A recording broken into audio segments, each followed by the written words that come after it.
Just want to sort of share with you here an emerging best practice in the outsourcing industry. And that really is around business outcome-based outsourcing deals.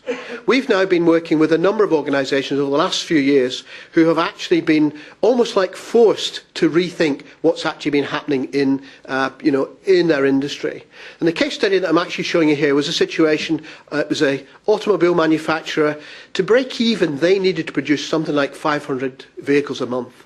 They were producing 490 vehicles a month. But what was worse was that they actually had an outsourcing deal with their IT service provider, which was actually paying a bonus based upon availability of the server environment. So every time it went beyond the 99.96%, the service provider got a bonus. So not only were they not making enough to cover their fixed costs, they were actually hemorrhaging money outside the organisation because of an outsourcing deal that had actually been put in place purely based on some sort of technical, abstract way of outsourcing. So what this organisation did, it sat down, it looked all the way down through the value chain and realised that everything needed to be realigned in order that they could have a chance of breaking even. And this then involved them in some fairly tough negotiations with their IT service provider, who was actually then put in the situation where if you want to continue working with us, you now need to be expecting a bonus only when the whole organisation is actually successful. So what they were actually doing was focusing on the overall key business metrics and actually driving the deal that way.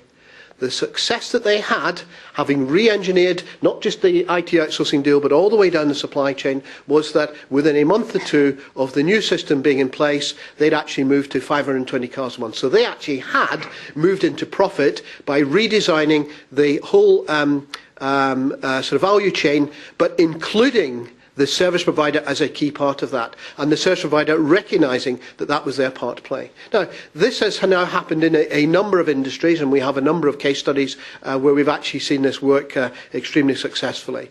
But it is interesting that even where I am today, working here in the UK primarily, working with clients, very, very few have yet got into thinking about it in this way. But certainly something that we very much evangelise on and we want to extremely encourage is people to think about outsourcing deals as a key part of the way of doing business rather than something that's happening in isolation.